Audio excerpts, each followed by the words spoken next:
A failed hero turns into a monster after getting attacked by a parasite but pretends to be normal. Kafka lives in a world where monsters named Kaijus are a constant threat to humanity. But mankind has learned to live with this issue and have created a special force to deal with these monsters. One day another kaiju appears out of nowhere from the sea and attacks the port, threatening the city with floods, while an emergency announcement is released for people to get in the underground shelters for their safety. The monster turns out to be a 60-meter-tall behemoth who causes destruction in the entire city as he walks through the building, while the people of the area could do nothing but watch helplessly. The government immediately sends in the defense force, who surround the kaiju from all sides and shoot missiles at it after making sure the area has been evacuated. This entire sequence is televised all over the country, where people watch it online and wonder which division will fight the monster this time. It's the special forces from the 3rd Division that get mobilized this time, and a couple of soldiers emerge from the chopper with special weapons and dive down on the nearby buildings. The kaiju continues to destroy anything that comes in his way, but now the 3rd Division lays down suppressing fire, distracting the monster and injuring it, while some of them run directly at the beast, shooting at it while dodging its deadly attacks with ease. Taking advantage of this distraction, their team leader, who was ready with a hand cannon, shoots a blast at the kaiju, hitting it directly in the heart, taking its life in an instant. The kaiju bubbles up and explodes into a bloody mess, while the team leader watches as blood falls all around her. Later that day, Kafka looks at the mess through binoculars while eating his lunch, thinking about how much work they will have to do to clean everything up. Meanwhile, the citizens are cheering for the 3rd Division as they eliminated the kaiju with 0 casualties and in a very small amount of time. Kafka arrived at the location, looking at the giant crowd as they cheer for the defense group while no one pays any attention to him as he walks past them towards the dead monster. This is because he is a cleaner whose job begins after the battles are over and they do all the dirty work, while the people who create all this mess are celebrated as heroes. He climbs on top of the carcass and starts dissecting the beast into smaller pieces to clean everything up, while a drone comes over to collect some of the samples. He asks his fellow mates to get him a heated chainsaw, when he notices that one of the newbies was trying to hoist up the intestine of the monster, which is very dangerous. He shouts at the man to back off immediately, but it was too late as the intestine ends up bursting, and the man ends up getting hurt in the process. Kafka immediately comes down and runs towards him and applies first aid as he has seen these injuries before and knows how to deal with them. He then looks at the remaining carcass and wonders about how the hell are they going to clean everything within a week. But before he could do anything, his supervisor tells him that he is needed to attend a different part of the kaiju, which turns out to be the intestines, which is the most dangerous and dirty part of the job. Regardless of how much he hates this work, Kafka gives his all and dives headfirst into the intestines to clean it up. Later that night, he returns back to his room, which is pretty dirty for a guy whose entire job is cleaning things up. He tries to get the smell of the intestines out of his nose, but after failing to do so, he notices the program on the TV showing the leader of the 3rd Division known as Mina, who is so incredibly talented that just at the age of 27, not only did she become the captain of her division, but has also slayed close to 100 Kaijus. This makes Kafka remember his past, as it turns out that Mina and him were childhood friends who once made a promise to each other that they will eliminate the Kaijus from the earth as they overlook the death and destruction caused by them. He snaps back to reality as the reporter claims that her popularity has made her a very strong candidate to become a future commander of the defense forces. He shuts the television as it was getting too depressing, but he reminds himself that cleaning is also a very important job, and because of his job, he is able to live in a decent apartment and eat whatever he wants to eat. The next morning, he heads back to work when his colleagues call him over to introduce a new part-time student that is going to intern with them. He tells Kafka that this kid is named Ikai and has the dream of becoming the member of the defense force, which is coincidentally the same dream that Kafka had when he was younger, but he eventually gave up on his dream and is now a veteran in the cleaning industry. Kafka turns around embarrassed and starts shuffling through his locker when Ikai asks why did he abandon his dream. Kafka replies that he tried his best, but there is always someone that will be better and one step ahead, and also claims that Ikai will understand that as he grows older. To his surprise, Ikai straight up tells him that he will never give up on his dream and moves away to get changed, while Kafka thinks about how he would have looked bad no matter how he replied to that question. Later that day, they get back to the site and the supervisor starts assigning them their duties for the day and puts Ikai in the group to clean the intestines, which makes Kafka happy for a moment, as this will teach Ikai how difficult their job is. But the supervisor tells Kafka that he will also be working on the intestines as he is the best at that job. Kafka cries at his bad fortune but immediately gets to work, while the supervisor tells Ikai that Kafka complains a lot, but he is an excellent worker, and that he would have made an excellent officer if he was able to clear the exam.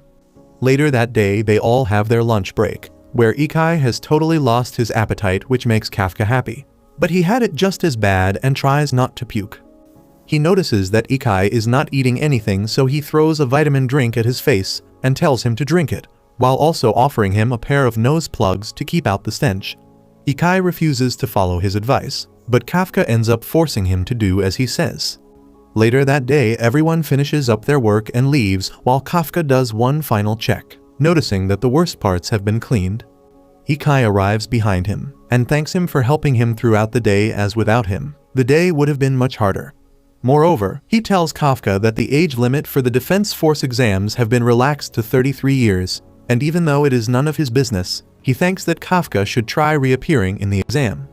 After that, Ikai begins leaving, but Kafka stops him to say that he is a good kid, embarrassing Ikai. But suddenly a kaiju appears right behind him from the ground, and would have killed Ikai, if not for Kafka, who risked his life to push him out of the way. They both fall over to the ground, injured, when Ikai tries to get up but is swatted aside by the monster. Kafka shouts at him to run away as fast as possible and call the defense force, but Ikai refuses to leave him alone. Kafka tells him that he can never be in the force if he dies here, which convinces Ikai to call for help, while Kafka grabs a rod and with a smile on his face distracts the monster while running away. He runs through the deserted streets littered with broken buildings from the last attack, while the kaiju follows at full speed and would have killed him, but Kafka enters a narrow doorway where the kaiju is unable to follow. Kafka runs straight ahead without looking back and jumps out of the window, getting slashed on his face, when he suddenly remembers how Mina was sad because a cat she knew died in the attack. But Kafka tries to cheer her up, and later, they both make a promise with each other to join the defense forces together and eliminate all the kaijus from the face of the earth. He snaps back to reality and wonders where it all went wrong, while the monster starts gaining up on him.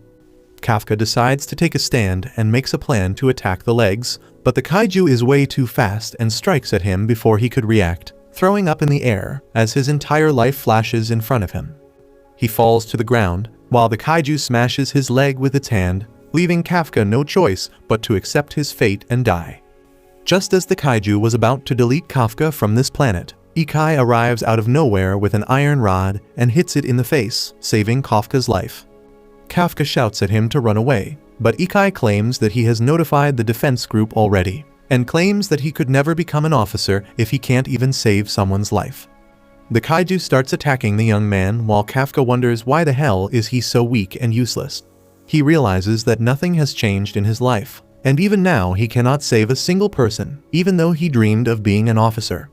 Just as the kaiju was about to end both Kafka and Ikai's life, a white tiger appears out of nowhere and starts attacking the monster, causing it to explode and die on the spot. Suddenly, Kafka hears Mina's voice as she assigns her teammates different roles, telling them to secure the perimeter and take care of the injured people, while she searches the area for any other monsters.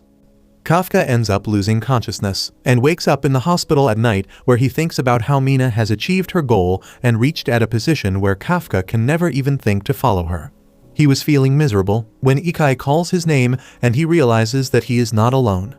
Ikai thanks him for saving his life and telling him to run away, before claiming that he thinks Kafka should really try to be a defense force officer, as he would be really good at that job. Kafka thinks about it, and with a new sense of inspiration, he decides to appear in the next exam for the defense force when he suddenly notices something weird flying around. Before he could scream about the kaiju in his compartment, the monster rushes in and lodges himself deep into his throat, muffling his screams, as Ikai realizes that something is wrong and rushes to check up on him. To his absolute horror, Kafka looks at himself in the window, only to realize that he has been turned into a kaiju himself. He screams at Ikai that he is Kafka, while Ikai is too stunned to say a word, but an old man from the hospital spots them, and immediately starts calling the defense forces while Kafka worries about how to save his life. The defense forces are immediately alerted, and Mina assembles a team of kaiju hunters, while an alert is sounded for everyone to stay indoors and lock their doors, as a small kaiju has been sighted. Back at the hospital, Ikai can't believe what he is witnessing and wonders whether Kafka got devoured by a kaiju, but it becomes immediately apparent that the kaiju is none other than Kafka. The old man who saw everything starts freaking out, while Ikai tells Kafka that they need to make the old guy understand that they will not harm him. To do this, Kafka decides to try and smile, but the old man gets a heart attack just looking at his hideous face and lies down on the ground, shaking with fear. Kafka quickly goes over to check whether the old hag is okay, but to his surprise he is so strong that he breaks the wall of the room just by touching it. He gets scared himself and realizes that he is totally becoming a kaiju. This arouses the other patients who come over to check, only to be scared by Kafka in his hideous monster form. Ikai tells Kafka that they don't have a lot of time as the defense forces must be on their way to the hospital, so they both decide to flee the scene. Kafka immediately heads out to the window and tries to open it. Unfortunately, because of his strength, he completely destroys the window in the process. He gets really impressed by his own strength, but Ikai tells him this is not the time for that, and he jumps out the window. Kafka tries to jump out as well, but his jump is so strong that he falls somewhere far away. Ikai starts running down the street to try and find Kafka, when he suddenly spots him following him down the street. To his horror, Kafka doesn't even look like the normal kaiju now and has gotten even uglier with weird tentacles coming out of his body. Ikai asks whether he knows how to control them, but he claims that he can't control anything. Just then his tongue shoots out of his mouth and catches a bird before eating it alive, which really impresses Kafka as he always wanted to be Venom. But Ikai finds it disgusting and tells him to get a hold of himself. Somehow, he manages to revert back to the normal kaiju form, and they start running to find a place to hide when Kafka tells Ikai that he really wants to pee. Ikai tells him to hold it in as they don't have the time, but Kafka is unable to hold it and ends up peeing out of his chest. This really embarrasses Kafka, who realizes that he is never going to get married and will die a virgin if anyone gets to know about it. Ikai tells him that they have other stuff to worry about and tries to drag him. Kafka stays on the ground and asks Ikai whether he thinks he can join the defense force even now. Ikai immediately shakes his head, claiming it's impossible as they will kill him on sight. Kafka starts going through a midlife crisis, realizing that his dream will always stay a dream and that he can never catch up to Mina. Ikai ends up finding an abandoned construction site and tells Kafka that they should be safe here if they hide. But just then Kafka gets a weird feeling about something coming from below the ground, and suddenly there is a huge explosion on the other side of the city. Ikai tells him that this is lucky for them as now the defense forces will have to deal with the other explosion first, giving them extra time to hide and figure this out. It turns out that another kaiju has emerged from the ground, completely destroying a house, trapping a woman while her daughter cries as she tries to free her from the fallen debris. The mother tells her to run away, but the child is adamant and tries to move the items trapping her mother but fails to do anything. Just then, the kaiju appears behind them and breaks through the remaining wall to claim its food, but just as it opens its mouth to devour the poor girl, Kafka appears out of nowhere and punches him straight in the face, blasting it away. He surprises even himself with his power, but immediately turns his attention towards the little girl, asking whether she is okay. The girl starts crying out of fear, so he tries to lighten up the mood by making funny faces, but it all goes to waste, as his ugly face can make even Donald Trump cry. Thankfully, Ikai comes to save the day, and comforts the girl while Kafka removes the fallen debris from her mother. Ikai quickly checks on the mother, and thankfully realizes that she is still alive and is just unconscious right now. Before they can feel completely safe though, the kaiju arrives once again, looking uglier than ever to claim its prey. Kafka tells Ikai to take the mother and the child to safety while he deals with the monster. Ikai asks what is he planning to do, and Kafka replies that he is going to punch the monster as hard as possible, hoping for the best. Ikai immediately runs away with the victims, while Kafka charges his punch that start glowing with electricity and delivers an uppercut so strong that it rocks the monster completely, blasting it in the air as it completely explodes into nothingness. Kafka is beyond shocked as a bloody rain starts as the remains of the monster falls to the ground. While hiding behind cover, Ikai asks whether Kafka is still in control of his body, and he claims that it's alright and everything is fine. He walks up to the little girl, who hides behind Ikai, and tells her that she doesn't have to worry anymore as she is safe, and soon the defense forces will arrive to help her. Ikai tells Kafka that he has called an ambulance and urges him that they should leave before anyone arrives. Kafka, however, was still stuck on the dream about becoming a defense force member and standing alongside Mina as an equal. He turns towards Ikai and removes his face mask before telling him that his dream about becoming a defense force member is still alive and he will give the exam. Later that night, Mina arrives with her team, only to find the kaiju already eliminated. She is unable to understand who can destroy a big monster like that, but turns around to comfort the little girl, telling her not to worry as she will destroy every single kaiju. The little girl nods, but tells her to spare the good kaiju who saved her and her mother from the monster. This really surprises her, but she doesn't say anything about it. Meanwhile, Kafka returns back to normal, and alongside Ikai they return back to the hospital, lying to the other patients that they ended up hiding after the kaiju appeared in the room, but are completely safe. 3 months pass by after that without much incident, during which Kafka learns how to better control his powers, but the media is still looking for Kafka's kaiju form, which they have named Kaiju 8, who is the only kaiju who was able to escape from the defense force. Ikai watches this news from the cleaning office, when another senior hands him some mail which turns out to be the results for the defense force exams. He checks his results, only to see that he has passed the first round and needs to appear for the second one. The senior hands him another envelope containing Kafka's results and asks him to take it to him, as Kafka is on the site, cleaning a body up. Ikai takes the results and starts walking, but checks it on the way, only to see that Kafka has passed as well. He takes the results to the site, where Kafka is having lunch atop the body in his kaiju form. Ikai immediately dropkicks him, claiming that the defense force will exterminate him on sight if they saw him, and Kafka apologizes, claiming that he still ends up slipping up once in a while. After rubbing his face, he asks Ikai whether he is fine now, but he still has his fangs, and Ikai shouts at him to quickly take care of it and shouts at him for being so careless as he is all over the news. Kafka finally reverts back to normal, and Ikai hands him his results, which he looks at and is glad, but Ikai asks why isn't he happier. Kafka then explains that he always passes the first round but fails in the second. He then tries to open a bottle, but ends up crushing it completely as he transforms into the monster, which makes Ikai tell him that he shouldn't give the exam, but Kafka begs him to not abandon him, and Ikai agrees before leaving. 10 days later they head to the exam stadium, which is huge and crawling with security. They look around at all the different examinees when a blonde girl heads over to them and asks Kafka to move his van somewhere else as she wants to park there. When Kafka refuses, she takes her overcoat out and uses her special power to literally grab and throw the van aside like a toy.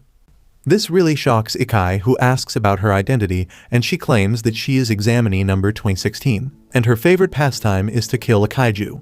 She then moves towards Kafka menacingly and sniffs him before asking why the hell does he smell like a kaiju. This really scares him as he wonders how to escape this predicament without blowing his cover and getting killed. The girl introduces herself as Kiko, who seems to be pretty rich, and talks down to Ikai about how they should have simply given her the parking space. Just then, to their surprise, Kafka walks up to the flipped van and puts it back up by picking it like a toy. This really shocks Kiko, who wonders whether this guy also has a special suit like her. He tells her not to scratch the van as it is company property, but before he could take the space back, her butler rolls up in the G-Wagon, taking the parking space all for himself. Kafka gets mad at this, but he has no other options left, while Kiko starts walking away with her butler and her guards, showing how much of a baller she is.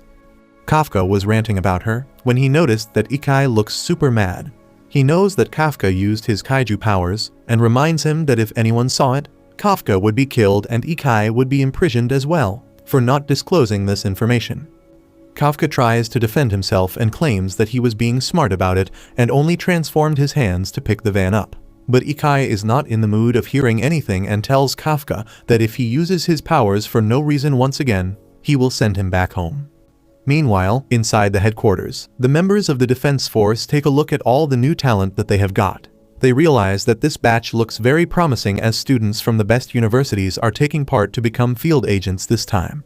They notice that some of the talent surpasses the others, like the green-haired boy with the calm attitude named Izu, the short yellow-haired guy called Aoi, and the red-haired knucklehead called Furu. But even after all of them, The most promising of these students are Kiko, who is only 16 years old, but graduated from California's best university after skipping a lot of grades because of her innate talent. Everyone's eyes seem to be at her as she walks up to Kafka and asks whether he even knows who she is or how strong she is. Kafka is a dumbass who doesn't know anything but ends up challenging her, claiming that he will get a better score in the tests. Both Ikai and Kafka discuss a game plan for the exam as none of them are particularly good at the written tests, so they need to score as many marks as possible in the physical exam. The exam starts and Kafka, who thought it would be a cakewalk for him considering he does hard physical labor every single day, finally realizes why people hate working out as he is forced to do soldier crawls, pull-ups, running circuits and etc., which totally drains him out and he falls to the ground exhausted by the end of it. The results arrive and he only gets a measly 219 rank out of 225 examinees, making him bottom of the barrel. Meanwhile, Kiko walks up to him and shows him that she got rank 5 and asks whether he still wants to keep his bet. He tells her that he will never back down against a spoiled brat, which pisses her bodyguards out and they beat it out of him immediately. Later, they all head towards the next phase of the exam, which Kafka is very excited about because Ikai told him that phase 2 of the exam has been cleaning and disposing of kaiju bodies for the last 2 years continuously. This makes him really happy because he is one of the best at this job, and can score really highly in this exam, giving him a fighting chance against these talented people. Soon, the vice captain of the 3rd Division arrives in front of them styling a bowl-cut hairstyle and introduces himself as Hoshina. He tells them that the next part of the exam is going to be very fun, and opens a gate behind him. Kafka watches with eager eyes as he waits for the announcement to wear kaiju disposal suits and clean some bodies, but to his absolute horror, the next test turns out to be kaiju elimination. He looks at Ikai annoyed, but Ikai claims that they must have changed it this year recently, and he can do nothing about it. Hoshina explains how the test is going to operate, while one of the Kaijus runs up at him from behind, scaring Kafka, who falls to the ground, but before it could reach Hoshina, the barriers come down and blocks him, while the guards aim their guns at the monster, ready to shoot. Kiko starts laughing at Kafka for being such a coward and moves inside. They are taken inside a room where they are given a special suit that all kaiju hunters wear. They all start putting the suits on, while Hoshina explains that this suit is their best weapon against the monsters, as it is made by the materials obtained from a dead kaiju. It also has a special property of boosting the strength of the person wearing it, which is very important in a combat situation. Ikai puts his suit on, and to his surprise, the suit immediately gets fitted to each and every muscle of his body as if it was the venom. He realizes that he is not only wearing the suit, but the suit has basically become integrated with his body. Hoshina announces that the suit can take out the latent power of a person known as the combat power, which shows them how much strength they have and how synchronized they are with the suits. He announces some of the best numbers of this batch, and Ikai is the first one with 8% combat power, Izu with 18%, Aoi with 15%, and Furu with 14% combat power. Hoshina tells them not to worry as even after rigorous training, it is only around 20%, and usually they are lucky only to get one student that has over 10% combat power. Suddenly the girl wearing the glasses gets shocked and tells Hoshina that Kiko has 46% combat power. This really surprises Hoshina as he realizes she is already on the level of a platoon leader right now, and has set a record for having the highest combat power that they have ever seen in a newbie. Ikai seems to be bothered by his low power, but Hoshina tells him not to worry as even 8% is impressive, and they only need to worry if they get 0%, which he has personally never seen before. Suddenly, the Four Eyes claim that Kafka has 0% combat power. This totally cracks Hoshina up as he watches Kafka trying his hardest to draw out any combat powers. He starts rolling on the floor laughing, asking Kafka whether he has constipation, while a red-faced Kafka starts sweating at the thought that he is probably going to fail the moment the test starts. Kiko seems to be annoyed as she wants to see the power Kafka showed her in the parking lot, but there is no time for it as the final test starts. They all stand atop a ridge while Hoshina tells them that these Kaijus have killed over 16 people last year, but were captured alive as they wanted to train the newbies with it. He tells them to fight them with all they have got while the drone camera will follow them, and if anyone gets seriously injured or looks like they can't continue, the lab will deploy their shield, and they will immediately fail the test. The test starts and all the participants jump into the area, while Kiko shows them how it's done as she jumps up to a building and starts running on it to overtake everyone. She runs around the area and spots a kaiju sitting out in the open, which she blasts to shreds without even stopping and moves on to the next area. She jumps on a building and kills another kaiju that 2 trainees were fighting and keeps running, while Kafka tells Ikai to keep up as they will fall behind. Ikai looks back and tells Kafka that he is the one lagging, but Kafka tells him that without the power of the suit, the guns are really heavy and hard to operate. Ikai asks what should they do as they clearly don't have much firepower to match the stronger participants. Just then, Hoshina announces that the captain of the 3rd Division, Mina, will also be watching the exam. This reminds him of the promise he made to her all those years ago, and he decides to keep trying no matter what. He tells Ikai that they are being followed by drones individually, which means that apart from killing kaiju, the force is also looking for adaptability and teamwork, which they can show by being good supports. He throws away his rifle and takes out his handgun and starts running towards the action. He finds Izu's group struggling to kill a kaiju when suddenly Kafka notices the hooves on its fingers. This reminds him that he has cleaned and disposed of this kaiju before and knows its weaknesses. He immediately takes out his flashbang and decides to play some CSGO as he throws the grenade without warning his teammates. The flashbang explodes, and it immediately causes a lot of pain to the monster and stuns it. Kafka explains that this kaiju can't see well, but has excellent hearing. He then turns towards Izu's group, who is also confused, and tells them to target its belly as it is the weak spot of this monster. Izu seems a bit skeptical, but follows the advice and shoots it down in the belly, killing it immediately.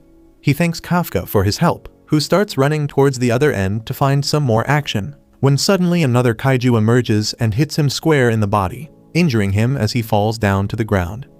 Ikai has no idea what to do, while the 4 eyes in the lab tells Hoshina that Kafka's internal organs have been damaged and he has multiple fractures. Hoshina tells him to ready the shield, but Kafka is not ready to give up as he tries his best to get up and face the beast. The kaiju runs up to him and gets ready to finish him off, when suddenly it gets shot at and is destroyed immediately. The shooter turns out to be Kiko, who tells him that she wants to see his true strength and walks away. Ikai immediately goes near Kafka, who realizes that his leg is completely fractured.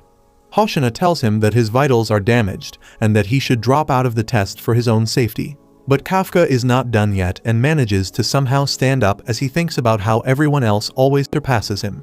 He screams that he is not going to lose this time, and to everyone's surprise, his combat power goes up by 0.01%, which makes them realize that maybe this guy can still pull it off. Everyone is surprised that Kafka stood up despite a broken foot, and Hoshina warns him that he is allowed to continue, but if it looks like his life is in danger, he will forcibly make him drop out the next time. Kafka tells Ikai to ignore him and head on ahead, but he says he will support him because they make a good team. Kafka takes his hand and climbs on his shoulders so that they can move forward. Everyone stares at the weird duo and Hoshina can't stop laughing. He even suggests that they should pass these guys already because they need comic reliefs like them in the defense force. Kafka tells Ikai to not worry about anything else and follow Kiko as fast as he can. He runs like the wind, while the other people are also hunting down the Kaijus in teams. Kiko speeds through the entire test site as if she is playing. She blasts through the Kaijus faster than others, and doesn't even let anyone help her. She shows her gunslinging skills first, and then picks up a steel pole to pummel the Kaijus with it. She soon hunts down all the smaller Kaijus and heads to the boss, and immediately throws a grenade at it. The kaiju takes some damage and loses its balance because of the explosion, and Kiko does some parkour to reach a high spot and jumps towards it. She does a split over the kaiju's open jaw and shoots its insides. The monster's body bubbles up and explodes, and Kiko gets back to the ground before the kaiju's demolished body falls down. The proctors are impressed, and Four Eyes tells everyone that the test is complete and they can begin heading back now. Kafka is shocked to hear this and complains that Kiko is unfairly fast. Both he and Ikai fall to the ground and catch their breath. Meanwhile, Hoshina and Mina are impressed by Kiko's abilities because no one retired and the casualties were kept to a minimum thanks to her. Hoshina says that this was to be expected of their director's only daughter, and she will surely become a ray of hope for the country in the future. Meanwhile, Kiko is satisfied with her flawless performance, and after catching her breath, she decides to return to rub her achievements on Kafka's face. However, just as she turns around, A mysterious figure appears behind the smokescreen. It turns out to be a human-sized kaiju, and before Kiko can react to it, it shoots her through the heart. On the other hand, Kafka and Ikai think they only have to wait for results now, when suddenly, they hear other participants screaming. They turn around and see the Kaijus they just killed rising up and mutating into something much more powerful. Everyone panics and Ikai suggests Kafka to get out of the place, but he suddenly hears the voice of Kiko groaning from pain and bleeding out. She somehow managed to save her life by focusing the entire shield over her heart, but her troubles are far from over, as the large kaiju she just defeated has also come back to life thanks to the mysterious mushroom kaiju. She wonders what kind of kaiju it is, when it suddenly asks her if she can still move. Kiko freezes on hearing the kaiju talk, because there has been no record of them talking yet. Not only can the mushroom kaiju talk, he is also intelligent and sympathetic enough to let the healing kaiju deal with Kiko to get his revenge. Kiko gets up and takes aim, but the mushroom bastard shoots her arms and legs, causing her to fall to her knees. She screams in pain, and the voice signal reaches the monitoring station. Four Eyes tries getting a visual on her, but the drones are not working well now. Still, she can sense abnormalities in Kiko's body because of the sensors in the suit. Hoshina asks what is going on, and she shows him the visuals of the minor kaijus coming back to life. Everyone is confused by what is happening because this has never been recorded before. Four Eyes gets a reading of the revived large kaiju, and says that it has a fortitude rating of 6-4, which means it has gotten stronger after the revival. Mina immediately orders her crew to deploy the shields on all the participants, and tells Four Eyes to send drones to Kiko to get her the live footage. She tells Hoshina to follow her, because they are the only people here who can deal with the revived kaiju. The participants are told to evacuate immediately, and they run to the shelter, but Kiko is still struggling to get up. She doesn't plan on evacuating either. She knows that if she doesn't stop the huge kaiju, a lot of people will die. She uses the special features of the suit to repair her injuries temporarily and gets back on her feet. She thinks that since she can still move, she can still fight. She yells that she needs to be perfect and takes aim, but the kaiju just slaps her away. Kiko suffers some serious injuries, and then suddenly she sees a flashback of her childhood. She had scored the perfect score in her school examination, and her friend was happy for her. Kiko herself was proud of her achievement, but then her friend's father came to pick her up. On seeing the bond between the father and daughter, she felt envious. She heard the parents of all the students who had come to receive them and cheer them on, and felt lonely. Only her butler came to greet her, and told her that her dad would be pleased with her results. Kiko put on a cheerful face in response to the butler's words, but at night, her dad said that no one cares that she got a perfect score because taking time to celebrate small victories makes one complacent. He told her to immediately start working towards her next goal if she achieves something, because she needs to be perfect for the sake of her family and her country. Those words of her stern and emotionally distant father motivate Kiko to keep moving and fighting despite her injuries, but she gets bitch-slapped by the kaiju yet again. She tries to get up once again, but this time, she cannot manage to do that. Kiko drops her gun, because her arm has been broken and twisted into Tetris shapes. She screams in pain, while the kaiju regrows its destroyed horns and begins charging energy in them. Four Eyes in the control sees this through the drones, and she immediately informs Mina and Hoshina that the kaiju has regrown its offensive body parts that they cut out. Hoshina panics and hopes that they make it in time. Meanwhile, the kaiju gathers its energy between its horns to attack Kiko, who has accepted her fate. She apologizes to her dad for not being perfect till the end and starts crying. In the meantime, the kaiju has fully charged his energy ball, and he shoots it towards Kiko. However, before it can hit her, Kafka comes before Kiko and tells her that she did a great job. She is flabbergasted on seeing him there, and the very next moment, the energy ball hits them. It causes huge destruction in the area surrounding them, but Kiko is completely safe, because Kafka blocked the impact by turning his arms into kaiju form. He transforms his whole body into kaiju form and tells Kiko to leave the rest to him. On the other hand, the rest of the participants are evacuating the test zone, and Ikai is worried about Kafka, who disappeared when the Kaijus began to revive. Ikai knows that Kafka will transform into a kaiju to save Kiko, even if it means that he will risk getting killed by the defense forces. Back at Kafka's location, Kiko can't comprehend what she is seeing, and then Kafka leaps towards her. She freaks out, but he just wants to beg her to not rat him out to anyone. In the background, the giant kaiju has begun charging another energy ball, and it shoots it towards Kafka, who simply flicks it away to the border of the test zone. Kafka tells Kiko that he will explain the details to her later, and she should just relax right now because it won't take him more than a couple seconds to deal with the kaiju. He begins channeling his strength, and the readings are recorded by the drones. Four Eyes can't believe that a new kaiju has appeared on the scene, and on top of that, its fortitude ranking is an unbelievable 9-8. She can't confirm it with visuals, but reports it to Hoshina, who thinks that the sensors malfunctioned because of the explosion. Because if there is a kaiju with a fortitude rating of 9-8, then it is the strongest kaiju humanity has ever seen. Back at the battle site, Kafka is ready to destroy the giant kaiju in one hit. His body modifies to give him extra traction and jet boost behind his arms to maximize the impact of his punch. The giant kaiju runs towards him and tries punching him, but Kafka meets its punch with his own. Kafka's punch overwhelms the kaiju, sending its arm muscles flying first, and then the muscles from its entire body. The kaiju is blown to smithereens, and when the dust clears, only its two hind legs are on the ground, while everything else falls from the sky as the rain of blood and body tissues. Kiko watches this, flabbergasted at the destruction in front of her. Kafka confidently tells the kaiju to return to life from that, and the organs immediately begin to show movement again. He panics and takes it back, begging the kaiju to not come back to life, and it surprisingly falls dead for good. Kafka then suddenly turns around and rushes to Kiko, saving her from a kaiju that was going to attack her from behind. He reveals his face from within his transformation and smiles at Kiko, saying that he is glad that she is fine. He tells her to not put herself in reckless situations like that again, and suddenly, Ikai arrives there and hits him with a karate chop to the head, saying that he should try to ingrain that advice in his life as well. As Ikai lectures Kafka about being reckless and transforming into a kaiju when officers of the defense force are present nearby, Kiko collapses. They evacuate the site, and soon, Mina and Hoshina arrive at the scene of carnage. It reminds them of the demolished kaiju that they saw 3 months ago. There are a lot of strange things that happen this time, and Mina tells everyone to focus on cleanup while she goes to clean up the remaining mutated Kaijus.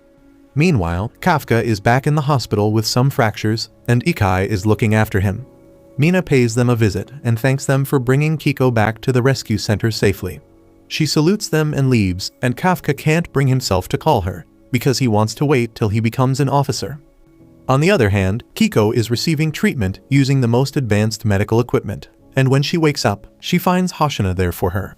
He thanks her for defeating the revived huge kaiju that kept casualties to a minimum.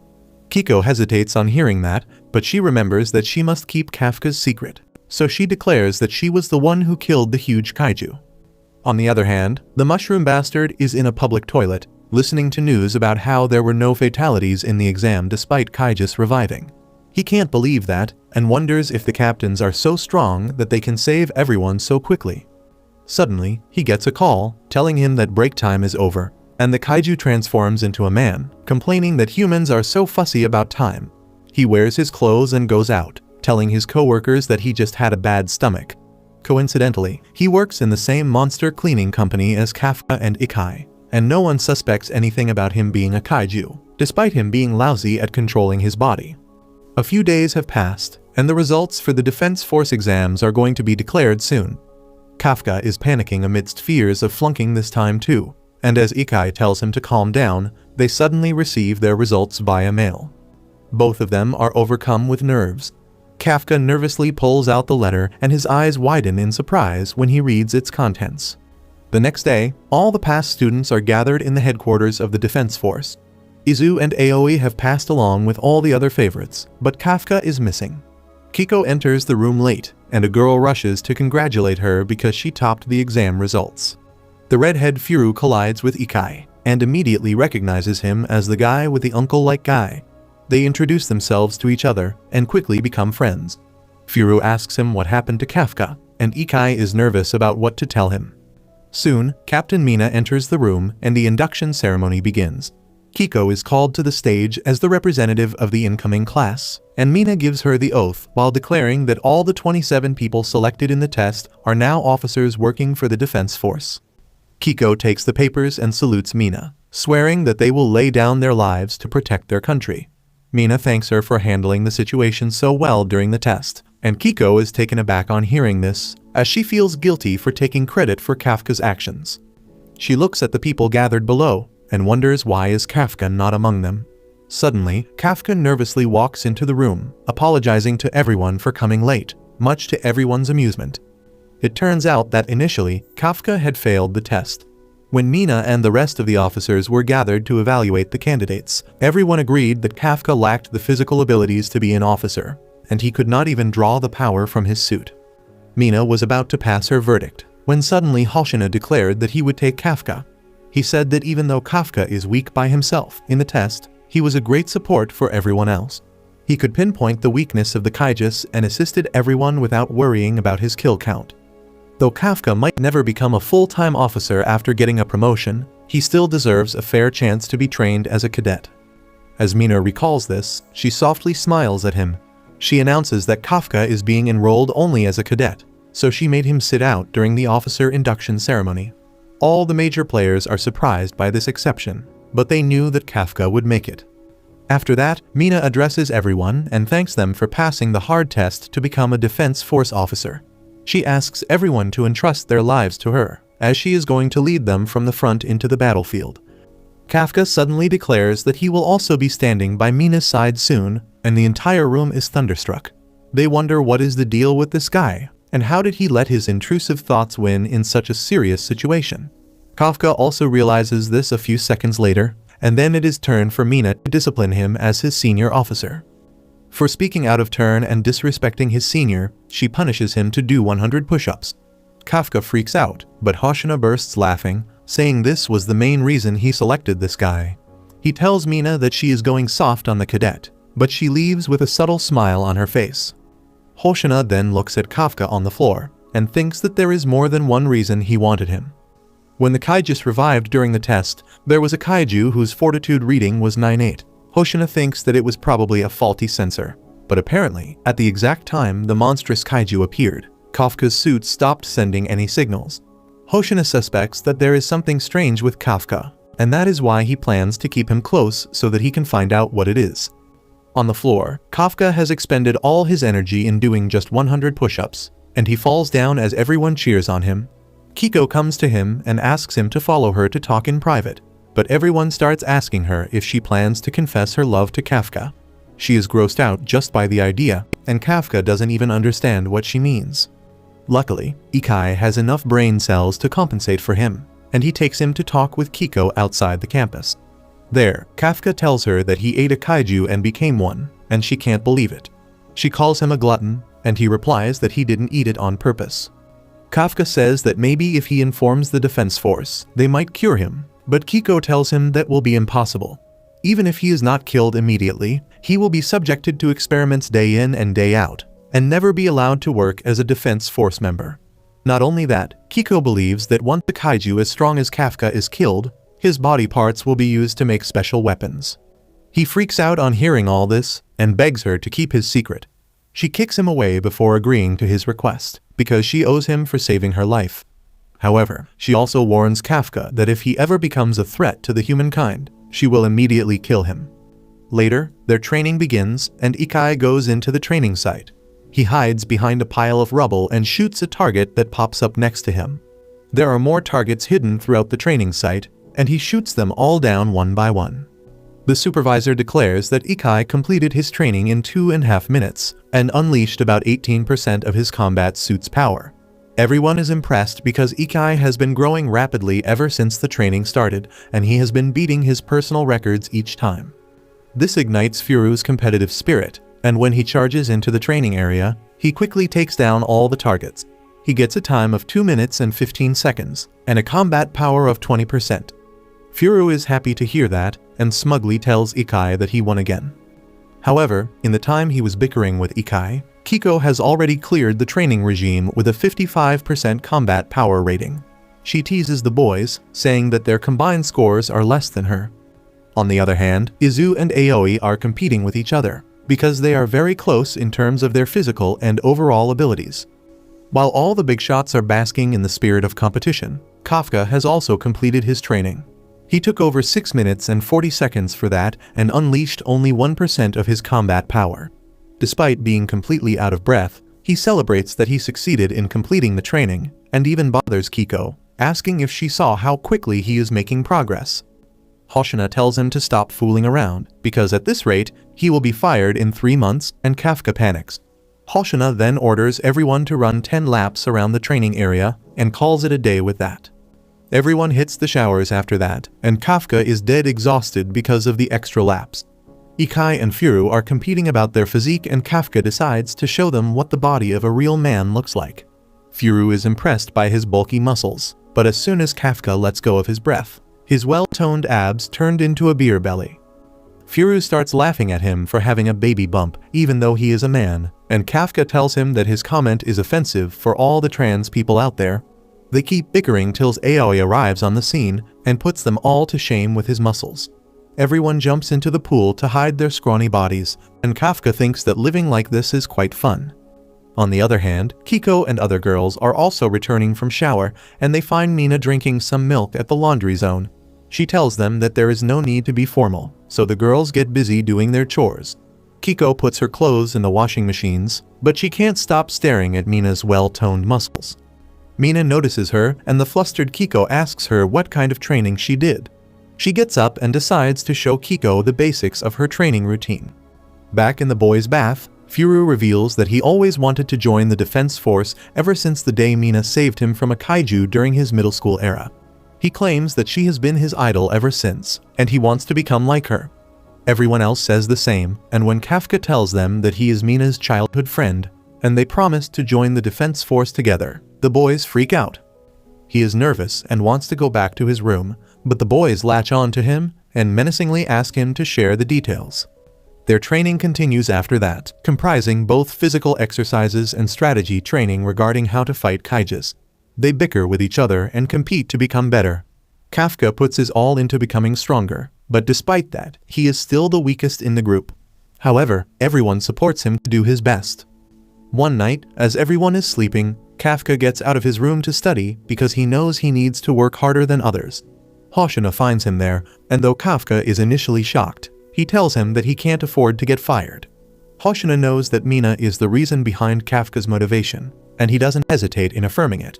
He says that he promised he would fight by Mina's side, and Hoshina asks if he wants to take his position as her vice captain. Kafka says that he will try his best to do that, and though Hoshina is pissed, he gives him the key to the study room so that he can try his best.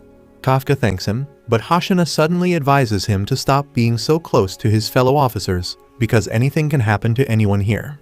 Suddenly, an emergency alarm sounds and everyone wakes up, realizing it is not a drill. Hoshina tells Kafka that this is what he was talking about, and then asks him to get ready, because it is time for his first mission. It is 3 in the morning, and Mina has called an emergency meeting to discuss the threat at hand. The Four Eyes tells her that the evacuation of the citizens began 15 minutes ago.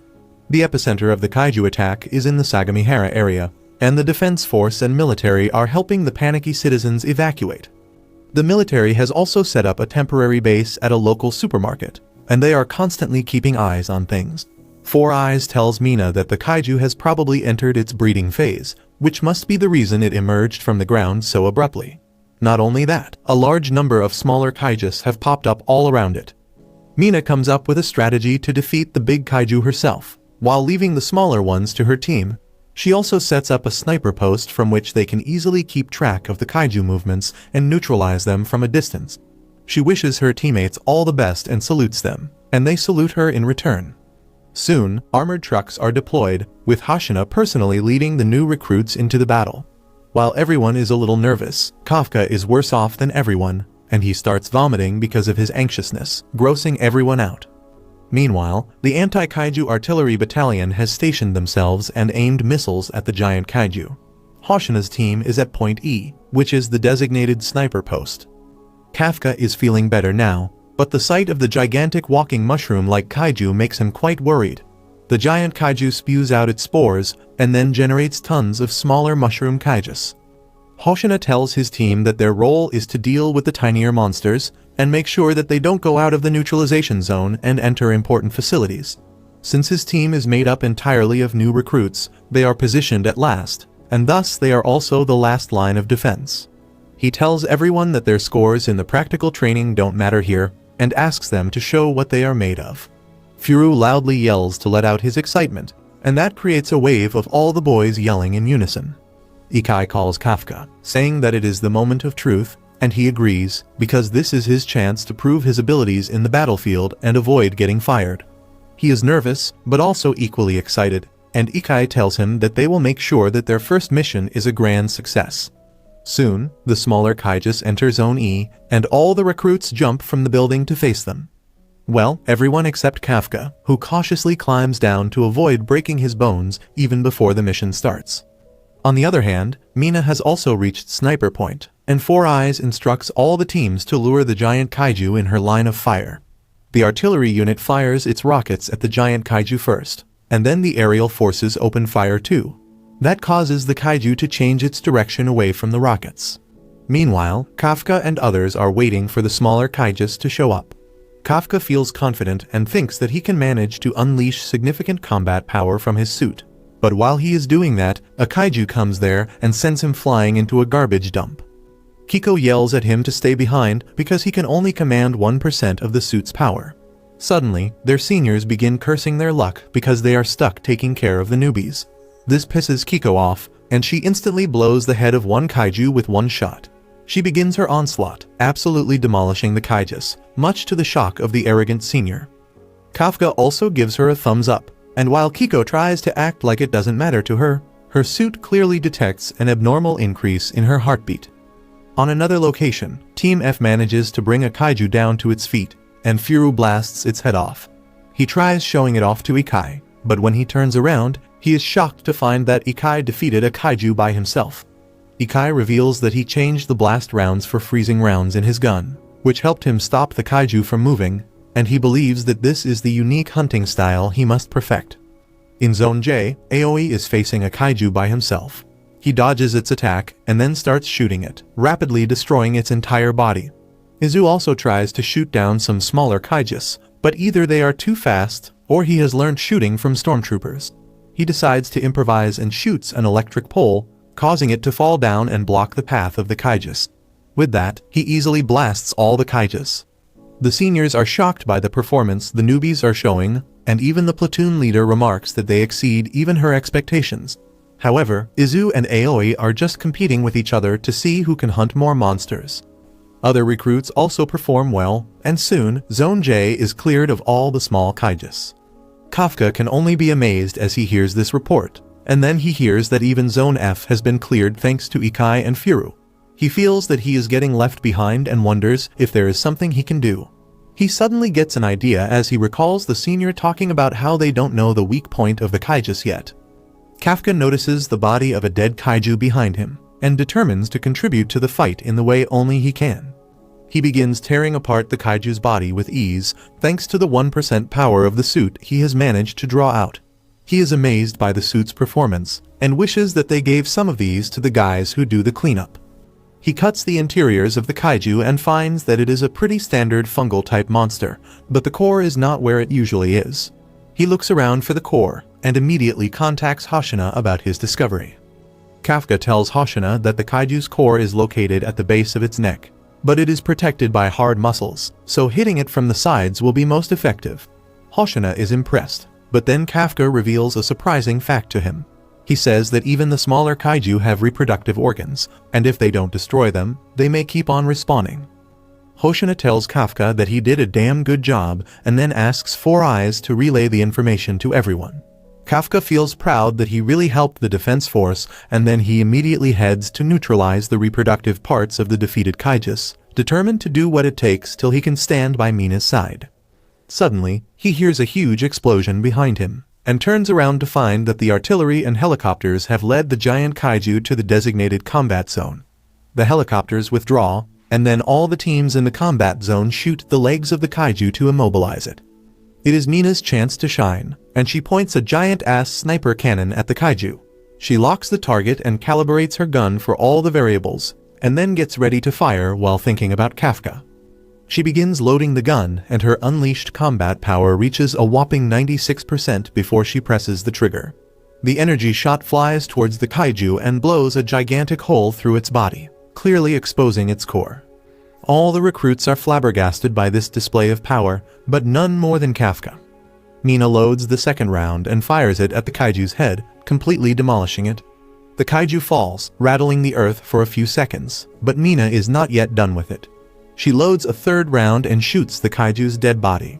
Four Eyes exclaims that the Kaiju has stopped moving completely, but Mina loads a fifth round as well.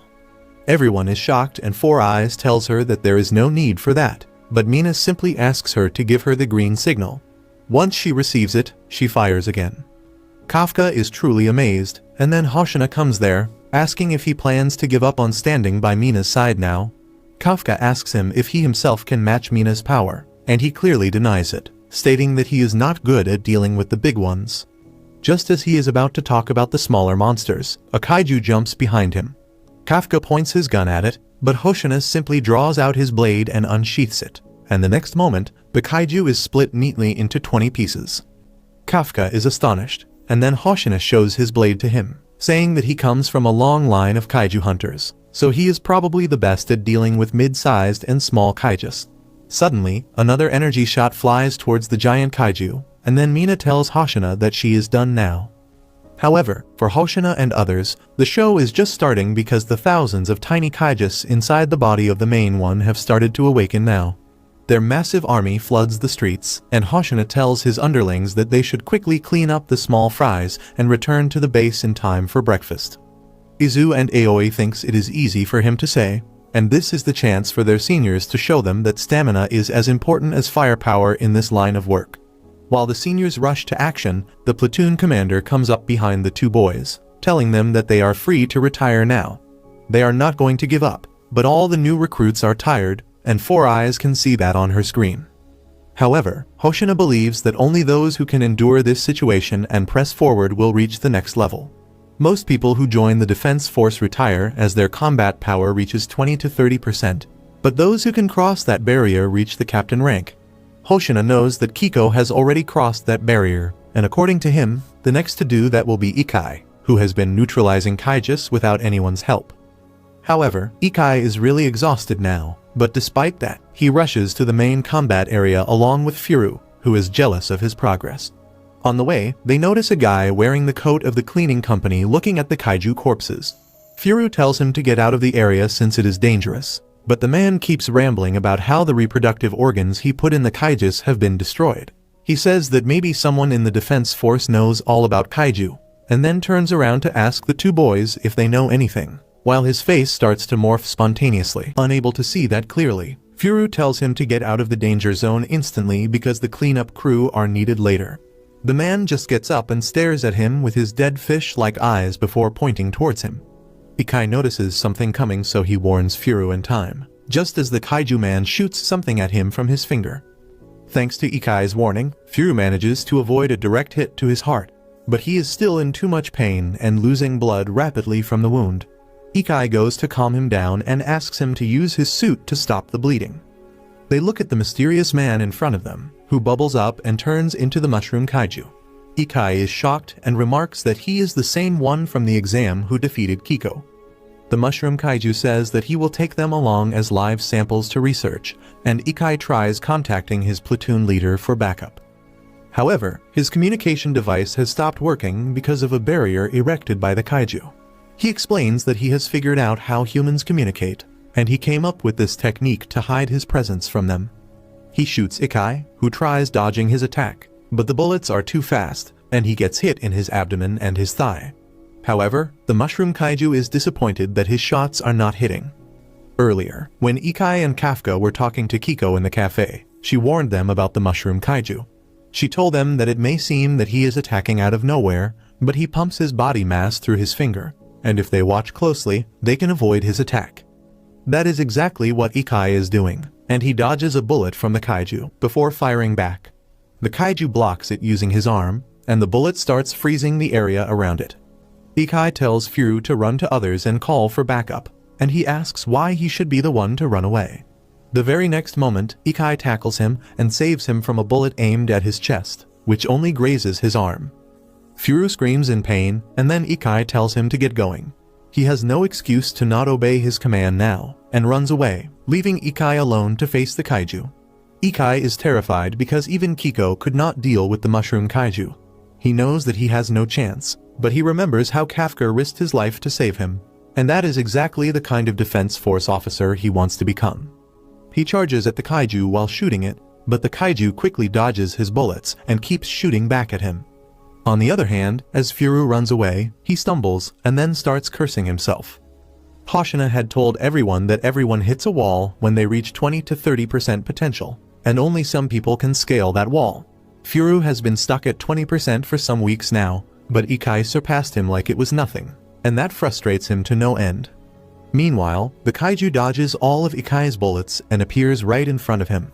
He remarks that Ikai knows some things about him, so he decides to show him something new. He sprouts arms from behind his back, and then readies all his fingers to shoot him. At that very moment, Furu comes out of nowhere and carries Ikai to safety. Ikai asks him why he is here, and as Furu bleeds, he recalls the day he was saved by Hina. He thinks that nothing has changed ever since then, and he is still a weakling who has to be saved by others. Furu claims that he will no longer be the one who needs to be saved, and the kaiju finally understands their plan. He tells the boys that their plan to escape and call help would have failed, because nothing can leave his domain without his permission. Furu sees a silver lining in that statement, and tells Ikai that they have no choice but to fight now. He gets up, and tells Ikai that they should take down the mushroom bastard together. However, he knows that he is not in good shape, so he volunteers to back up Ikai, and create an opening for him to take an effective shot. Ikai agrees and starts running towards the kaiju, while Furu fires at it to distract him. The kaiju dodges the bullet, but it turns out to be a special electric round that electrocutes the kaiju's arm even from a distance and dulls his motion. Mushroom kaiju decides to deal with him first, but this time Furu is also aware of his attack pattern and dodges his bullet. The kaiju is confused now, but then Furu hits his leg with the electric round, creating a chance for Ikai, who unleashes his maximum combat potential. He shoots the mushroom kaiju till his gun runs out of ammo, and the fragments of the kaiju splatter everywhere. However, when the dust settles, he is shocked to see that he didn't even hit the mushroom kaiju, who used the dead Kaijus behind him as a meat shield. He appears from inside the kaiju with all his fingers loaded to finish Ikai with the next attack. The kaiju's bullets hit Ikai point blank, and he begins losing consciousness. Meanwhile, Hoshina is overseeing other cadets when he receives a message that they have lost contact with Ikai and Furu. Kafka also hears this, and he notices some movement in the bodies of Kaijus nearby before the panic can even fully set in. Just then, Kiko comes running there, and tells him that she can sense that it is the same kaiju she faced in the exam. Now, Kafka is worried about his friends.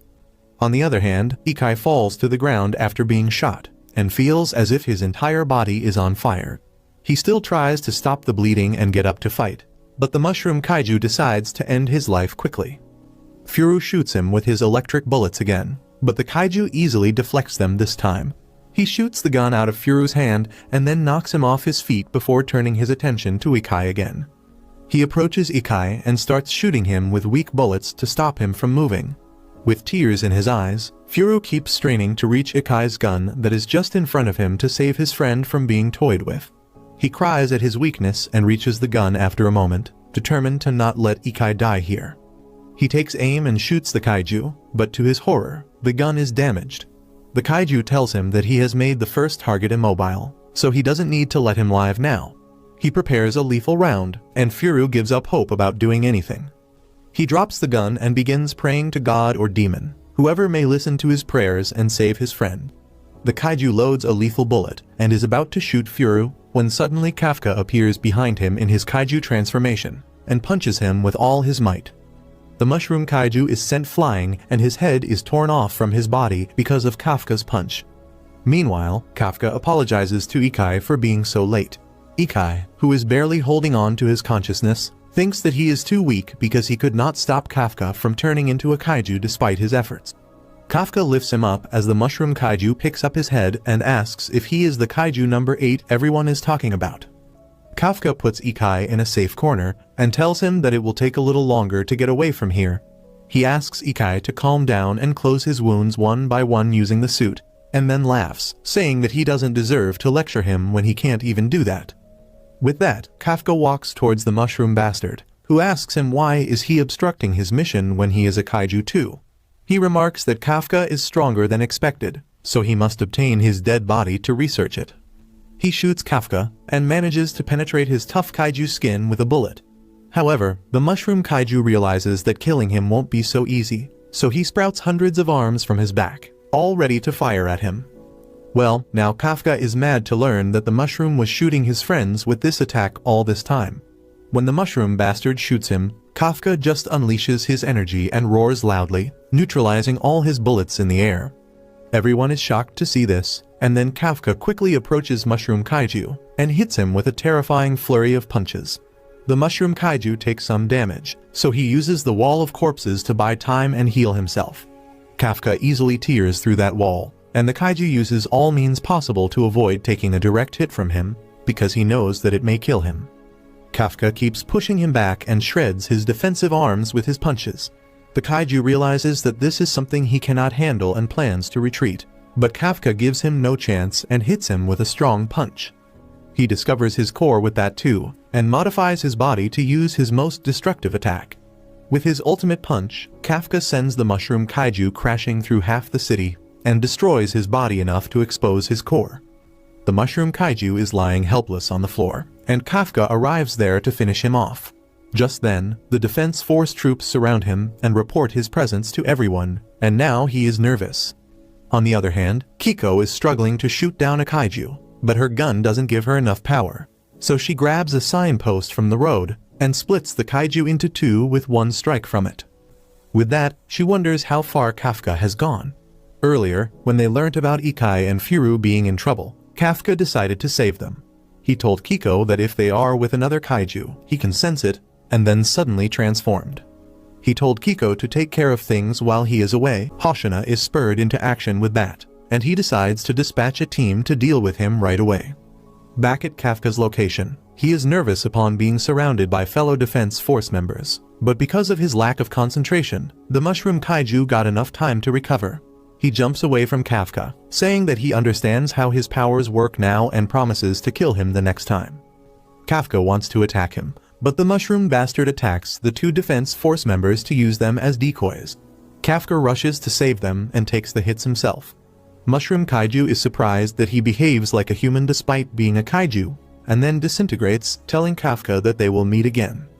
Kafka also realizes that he must escape now, so he hits the ground to create a dust cloud and leaps high into the sky using that chance. He regrets letting the Mushroom Kaiju go, but at least Ikai and Furu are being treated now. He reaches a dark street to recover, but Hoshina finds him there. As Kafka turns around to see the vice captain, he realizes that he is screwed now. Hoshina alerts everyone about Kaiju number 8's location, and then says that he will pay for messing with his men. Kiko and Ikai also hear this, and Ikai tries telling Hoshina that he is making a mistake, but he can't speak. Meanwhile, Hoshina walks towards Kafka, and then suddenly reaches him with super fast speed. He slashes Kafka with his special sword, and he barely dodges his attack. Kafka keeps running away from the vice captain's onslaught, recalling how he claimed that he was the best at hunting smaller Kaijus. As Hoshina approaches him with the desire to exterminate him, Kafka realizes that surviving him is not going to be easy. Hoshina begins unleashing the power of his suit and seeks approval from the support staff to remove the limiters on his strength. With the approval granted, he unleashes 92% of his combat potential and takes his stance, declaring that he will neutralize Kaiju number 8 now. Kafka takes up a boxing stance while sweating nervously, because he does not want to use his fists against Hoshina or he will get pulverized. However, he has no time to worry about anyone else, because before he can even notice it, Hoshina has delivered a deep cut to his chest and then jumped above. Kafka finally realizes that if he holds back here, he will not survive the fight. Hoshina attacks him again, and this time, Kafka easily dodges him. Hoshina simply lunges towards him with great speed and keeps on slashing away at Kafka, who can only barely dodge and block his attacks. Hoshina's attacks are too fast for him, and he takes some damage as he realizes that he cannot match the vice captain in terms of pure speed. Hoshina keeps pushing him back with his relentless assault. Kafka tries to run away by running on walls, but Hoshina follows him without any trouble, and then deals a very powerful slash. That attack tears off his arm and a great chunk of his chest, exposing his core. Kafka quickly regenerates the body parts he has just lost, but that makes him realize that regenerating consumes a lot of stamina. He starts running away because if he takes a few more strikes like the one before, he will be out of gas. Hoshina chases after him and keeps swinging his blade at him, and Kafka just blocks them with his fists. That surprises Hoshina because he is not holding back his strength, but the Kaiju number 8 can match him pretty well. He believes that his fortitude level must be above 8, which makes him a walking natural disaster. However, despite that, Hoshina has been getting an odd feeling about their fight. He doesn't care much about that and puts some distance between himself and the target. He takes a unique stance, holding his blades at his sides and vibrating them so fast that they run orange as their temperature rises. Then suddenly, he sends 2 flying slashes towards Kafka, who barely dodges them and even loses a leg in the process. The flying slashes were just a decoy, and Hoshina has reached up to him to deliver a fatal blow. He swings at Kafka's core with all his might, but he was prepared for that. He has formed a small jaw in his chest that bites Hoshina's blade and keeps him stuck. Kafka has still taken some damage, but thankfully, he prevented things from getting any worse. He decides to counterattack now and concentrates his energy in his fist. Hoshina realizes that he is screwed, but Kafka only hits the handle of his dagger, forcing it out of his hands. However, as he looks ahead, he finds that the Kaiju number 8 is gone. He facepalms, realizing that he let it go after acting so cool and cocky earlier. He reports his failure to the captain and others, who have already finished cleaning up the smaller Kaijus on their side. As Kiko hears this news, she recalls how Kafka or the Kaiju number 8 saved her that day. She wonders if it is alright for her to believe in him, when suddenly, Kafka appears in front of her. She forgets her doubts and worries on seeing him, and Kafka apologizes for making her worry about him. Kiko acts like a classic tsundere and says she wasn't worried. Kafka then starts walking ahead, saying that Ikai and Furu were seriously injured, so he must go and check on them. Kiko stops him by pulling his mask strap and asks what can he even do by going to them, and assures him that they will be fine because the defense force has started to use kaiju regeneration technology to treat its officers.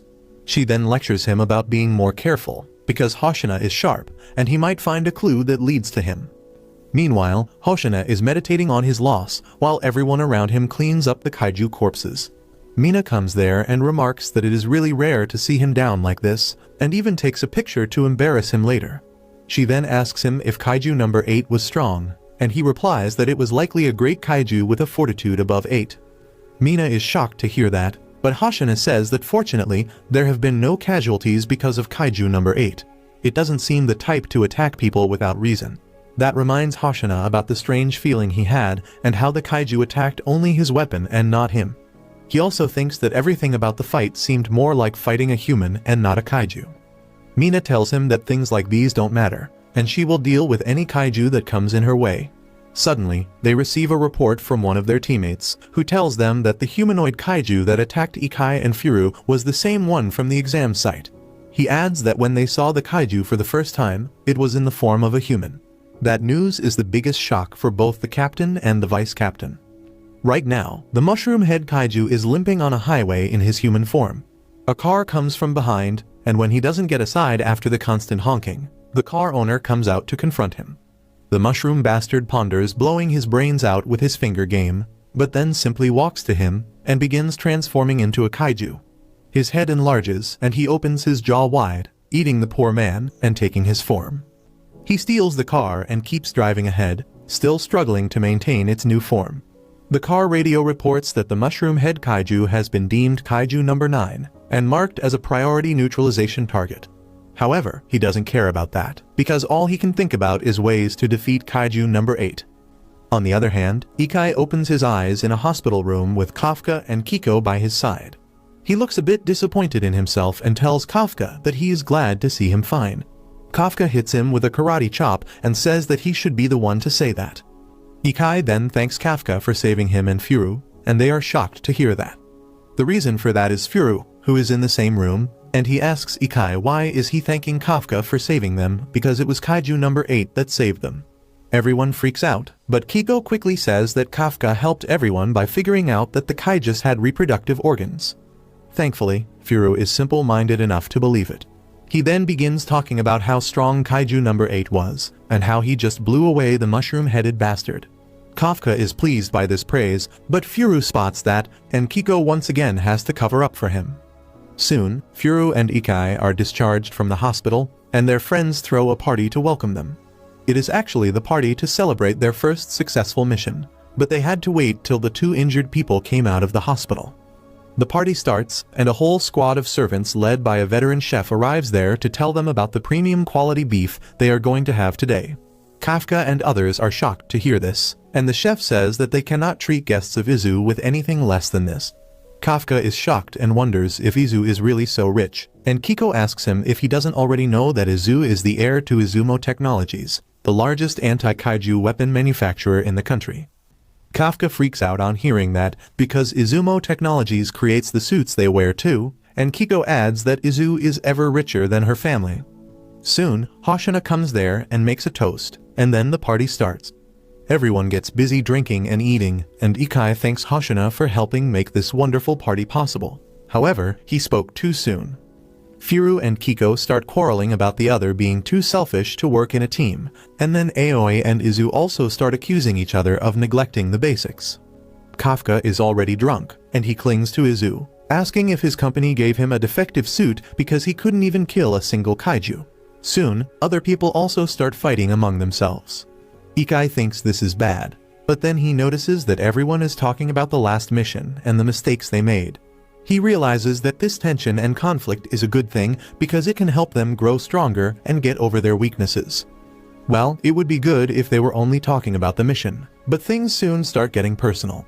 Aoi refuses to respect Kafka, even though he is older than him, because he is not strong enough, so Kafka challenges him to an arm wrestling match. Everyone else also starts getting physical, and Ikai can only watch it all dumbfounded.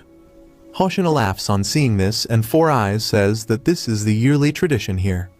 Later, Izu goes to talk to the chef in private, who is glad that he called him to serve them here. He is an old family employee who knows about the internal conflicts of the family. He asks Izu if he has been in contact with his father recently, and he replies that he has not talked with him ever since he left home. Suddenly, Aoi comes there, and Izu wonders if he heard their private conversation. Aoi just says that he was looking for the washroom and goes his way, and Izu decides to give him a pass because he doesn't seem too nosy. Back at the party, Hoshina has an announcement. He tells Kafka that because of his discovery in the battlefield the other day, he saved many lives. His accomplishment was noted by the higher-ups, so he has been promoted to an officer, and he is no longer a trainee. Kafka takes some time to process it, but as he understands what the vice captain just said, he lights up with joy. He turns to Ikai and then begins shouting to celebrate his success, with everyone else cheering on for him. Everyone rushes to give him the victory toss, while Aoi and Izu watch from a distance. Aoi suddenly says that he wants to stop the team from losing even a single person if he can, and Izu agrees. The next day, Mina gives Kafka the badge of an officer and congratulates him on his promotion. He swears to give it his all to fighting Kaijus, and then gets nervous as he takes his leave. Mina warns him not to get carried away, because he is still a long way from standing next to her. Kafka is glad that she remembers their promise, and tells Mina to just wait for him. She smiles at that, and then asks him to do 50 push-ups right away for addressing a superior officer by name. Mina suddenly starts talking about Kaiju number 8, freaking him out even more, but then reveals that she must attend a meeting about them at the headquarters. She asks Kafka to ask Hoshina about the paperwork and other formalities, and informs him that it was Hoshina who recommended him for promotion. At night, Kafka is busy studying by himself. He decides to call it a day and heads back to his dorm, when he notices the light in the training room is still on. Kafka thinks some idiot forgot to turn the lights off, but when he goes to the room, he sees Hoshina training his killer move. He is surrounded by an intense aura that gives Kafka the chills, and then he finds out that Hoshina is doing image training and fighting an imaginary kaiju. It doesn't take Kafka long to notice that Hoshina is recreating their earlier battle in the image training, and that terrifies him. He falls down and Hoshina notices him. Kafka nervously asks him what is he doing here, and he replies that he is working on a strategy to take down Kaiju number 8 with a single strike the next time they meet. He says that this time, he messed up and didn't go all out in the start, otherwise he would have won. Kafka is truly terrified now, and Hoshina tells him to stop overreacting. He says that no normal officer can face Kaiju number 8, and number 9 must be as strong, so he is going to handle both of them himself. Hoshina starts returning to training with that, and Kafka thinks that he is really amazing, because he wants to keep both the civilians and the officers safe. Kafka salutes him, and promises to do his best to assist him, and Hoshino just smiles before placing him in a chokehold and telling him not to get too cocky when he is still at 1%. While they are just bantering below, high above the clouds, a bunch of giant flying Kaijus is circling the city, and on top of them is a red humanoid kaiju, who gives them the order to descend to the city and destroy it. Meanwhile, Hoshina is in his office looking at the reports about Kaiju number 8. He recalls that during their encounter, Kaiju number 8 felt too human. He also thinks about Kaiju number 9, which could disguise itself as a human and talk like one too. All this makes him wonder what is happening with Kaijus. Kafka is enjoying some fresh air outside, thinking about how Hoshina has some expectations of him, and he can't betray them. He heads to rest for the night when he suddenly sees something approaching the ground rapidly. He can only keep staring as numerous meteors fall down on the city and create huge explosions and destructions everywhere they hit. The sound of the explosions wakes up everyone, and Hoshina immediately contacts the control center to update him on the situation. Four Eyes tells him that it seems Kaijus attacked their base from the air and they have surrounded it. The number of Kaijus their system reads keeps on increasing, and every single one of them has a fortitude rating of over 6, which makes them really powerful and dangerous. Hoshina immediately puts on his suit and commands all the Defense Force officers to get ready to battle. He tells them that since Captain Mina is away, he will be taking the command. He tells the control center to lure as many Kaijus as they can to their training facility so that the officers can defeat them without worrying about damage. However, since he doesn't receive any reports about the damage caused by the Kaijus in the city, he begins wondering if they are targeting the Defense Force base on purpose. Kafka is still outside, and he is terrified as he sees their base destroyed and covered in fire. He sees the wyvern-type Kaijus flying above them, and panics because they are really strong and troublesome to deal with. He begins running away, but then suddenly, he remembers something. He thinks that if wyvern Kaijus are here, there is something very wrong. He immediately puts on his communication device and contacts Hoshina. Kafka tells him that they see only about a dozen wyvern-type Kaijus each year, but they are always alone. He believes that since all these wyvern-type Kaijus have attacked them at once, it means that something is strange. Hoshina realizes exactly what he is trying to say, and he looks ahead to see a human-sized kaiju leading the wyverns. He realizes that the human-sized kaiju is the leader of the wyverns, and he is strong enough to unite them, and smart enough to form a plan to attack their base. The red kaiju emerges from the smoke and approaches Hoshina, asking if he is the strongest human in this base. Hoshina is shocked to hear the kaiju speak, but he still tells him that he is the strongest one here in absence of the captain. The red kaiju declares that he is his prey, and just then, Four Eyes reports that the fortitude rating of the red kaiju is 8-3. That means it is a natural disaster level kaiju, and Hoshina immediately gives the command of the operation to another officer so that he can focus on the red kaiju. Seeing him distracted, the red kaiju simply flicks his finger towards him, and Hoshina barely dodges whatever he just shot at him. The shot destroys the wall behind him, and then suddenly, the red kaiju arrives there. He hits Hoshina with a hit whose shockwave is powerful enough to shatter windows, but Hoshina manages to dodge it and saves another officer on the way. The red kaiju is impressed with him, and decides to go all out to annihilate the humans in this base. He opens his eye and then roars loudly, relaying his message to the wyvern-type Kaijus, who also begin to roar in response. Hoshina becomes sure that the Kaijus are targeting their base now, but as he is distracted, the red kaiju rushes in to attack him. He dodges his attack at the last minute and avoids getting crushed to death. He draws his daggers and begins his counterattack while dodging the swift and powerful blows of the kaiju. However, the armor of the red kaiju is harder than even kaiju number 8, and Hoshina can't even dent it. On the other hand, the officers open fire at the wyvern Kaijus, but their attacks have no effect at all. It just enrages the kaiju that unleashes a powerful blast breath at them.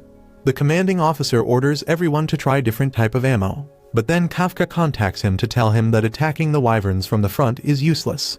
He is still getting ready, but he can tell that the weakness of the wyvern Kaijus is their back because he has cleaned them before.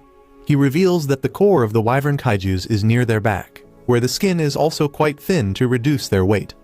The commanding officer tells Kafka that he did well, and immediately orders everyone to act in teams, with one person distracting the kaiju from front while the other sneaks behind to attack. Izu and Aoi form a team. Aoi takes the duty of dealing damage, and Izu becomes the decoy. He opens fire on the kaiju from front, while Aoi reaches behind the kaiju and takes aim to hit him. But just then, the wall next to him breaks and another kaiju emerges from it. It shoots its blast breath towards Aoi, who barely dodges it. He gets back and realizes that the Kaijus are working in teams.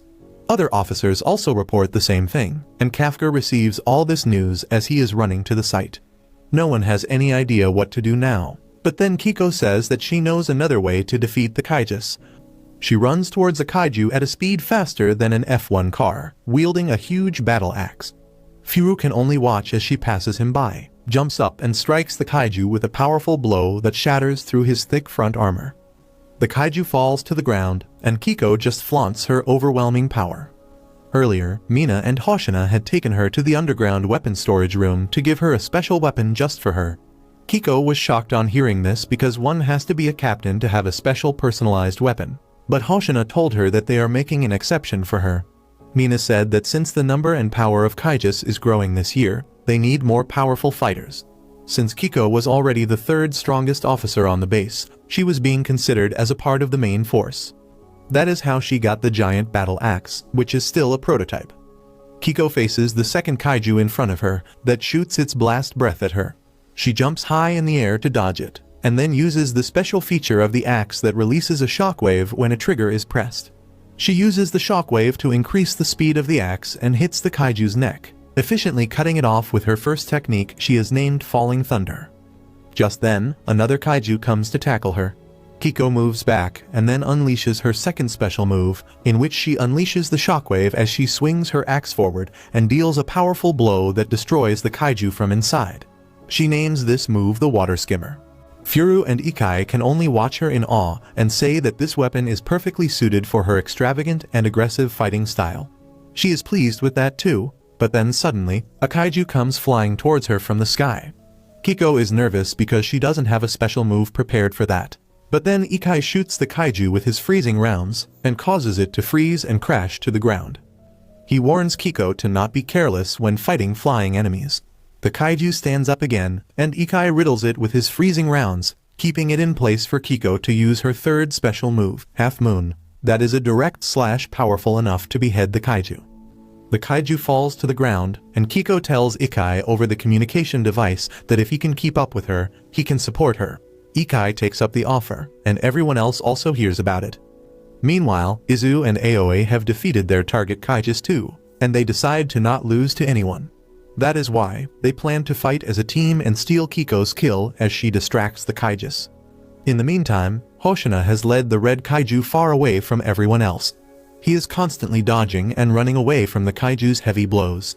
The red kaiju keeps attacking him, and as Hoshina dodges his attacks, the kaiju sends a truck flying with just a few punches. Not only is it very strong, but it also seems to be enjoying the fight. Hoshina tells Four Eyes to open the gate to the training facility, and she does so. However, the red kaiju tears up the doors as he follows him and then throws some steel beams at him.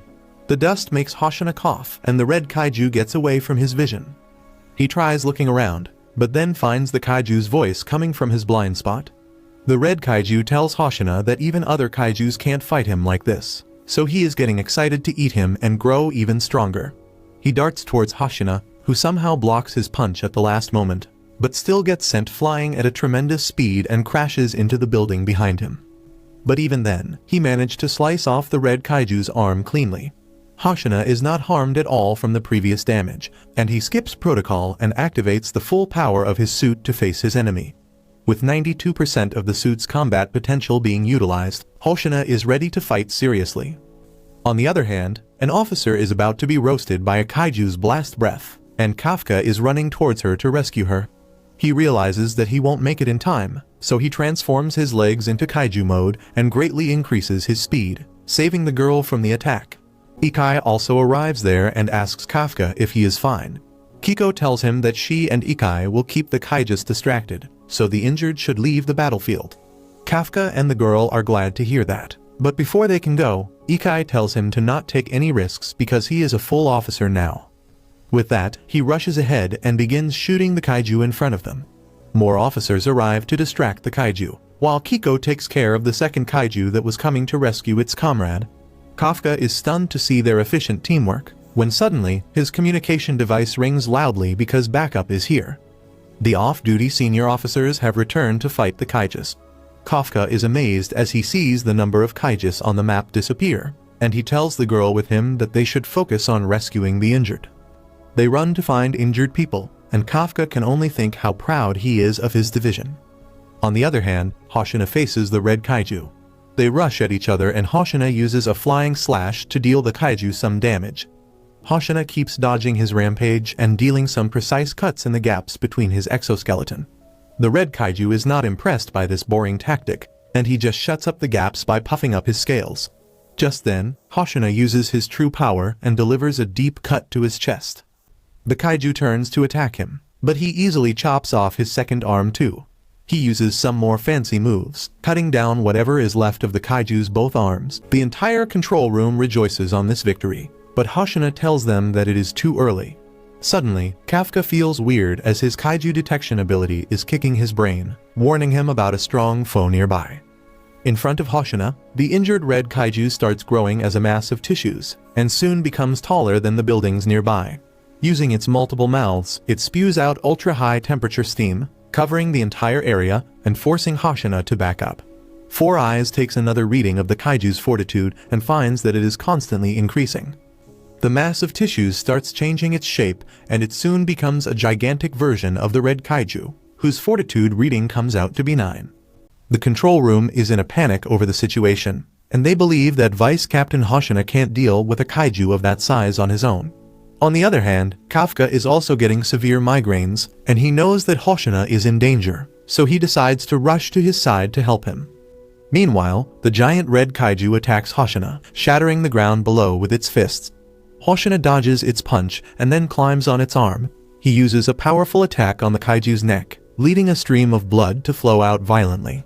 Hoshina keeps at it, jumping using the buildings as a support and slashing the red kaiju all over the place. The red kaiju only screams in pain before telling Hoshina that his speed won't save him. He throws another punch at him, and Hoshina dodges it as he jumps towards the kaiju's head, aiming for its eye. The kaiju protects its eye, so the vice captain has no choice but to keep at his initial strategy of dealing small wounds all over its body. However, his blades can't cut deep through the giant kaiju, and he is clearly at a disadvantage. As he is thinking about his next move, he suddenly feels a stroke of pain and backs into a corner, where he vomits blood. The suit interface tells him that he is exceeding the operational limits of the suit, as he has been at maximum power for 10 minutes already. Even Four Eyes tells him to shut his maximum power immediately or it will be fatal for him, and Hoshina realizes that 1 minute is the longest he can sustain this power for. Just then, the wyvern kaijus begin attacking him. As Hoshina tries dodging them, the kaijus begin self-destructing one by one, and he takes some damage from their suicidal attacks. Hoshina quickly gets up and uses the smoke from the explosions as his cover. As he heads towards the red kaiju again, he climbs up a building and leaps at the red kaiju with his finishing move, but then the monster sprouts eyes all over its back. Hoshina is creeped out for a moment, and that is enough for the red kaiju to hit him through the buildings. He is severely injured now, and the safety protocols of the suit also activate, forcibly canceling the maximum release mode. As he is lying unconscious, Hoshina sees a scene from his past, where his father or teacher was telling him to give up on joining the defense force, because despite being a genius, he cannot reach his full potential in this age where swords are a weapon of the past. The worried Four Eyes screams Hoshina's name till he regains his senses, and he gives her his usual smile while saying that he is alright. He strains as he gets back on his feet and wonders what can he do now without his maximum release. He begins walking towards the red kaiju who is wreaking havoc on the abandoned buildings. Hoshina says that he will fight till the end, and the red kaiju notices him just then. He tries punching him again, but Hoshina jumps high in the sky and attacks its face. The red kaiju instantly heals from that damage, and Hoshina is forced to run. The kaiju says that he has figured out that Hoshina can't defeat him with the tiny weapons, and sends a wyvern towards him. The wyvern explodes right behind the vice captain, and in that moment, he once again recalls his past, where his father figure told him to give up on joining the defense force because swords were no longer useful in this era. His superiors at the defense force also told him the same thing. Hoshina scoffs at them as he picks himself up and runs away, thinking about how Hina was the first one to tell him that she needed his power as a blade specialist.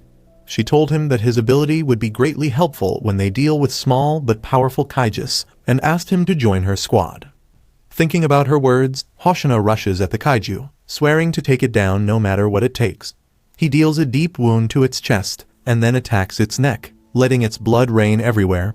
He keeps attacking the red Kaiju with his combo attacks, but then the Kaiju suddenly grabs him. Hoshina screams in pain, and Kafka reaches the scene just in time to witness this.